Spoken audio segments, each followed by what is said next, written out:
bare lige markere. Jeg respekterer det. I bliver altså også nødt til at give noget kærlighed til min makker lige nu. Lav noget navn på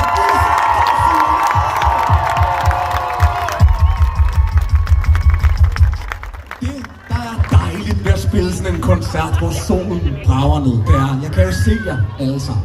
Det vil sige, I kan sgu ikke rigtig gemme jer, mine damer og herrer. Man kan ikke stå armen over kors. Det er præcis. Festen er sådan der. Det er sådan, det skal lige præcis.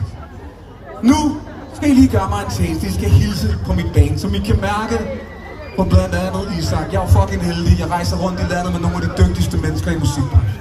Og I skal lige have lov til at møde endnu et dygtigt medlem af mit band. Han står her på noget Sigvart. Lad noget navn på Sigvart, mine damer og herrer!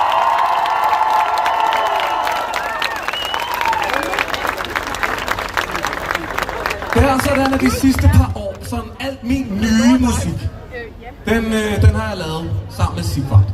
Og jeg siger det egentlig kun, så I ved, hvor klagerne skal sendes ind. Men Sigge, hvis du skulle introducere dig selv for alle de her smukke mennesker, hvad kunne vi spille for dem, noget du har lavet, hvor man kan mærke din flæg? Sigges ting er ligesom at bringe noget nostalgi tilbage. Sådan, når vi skal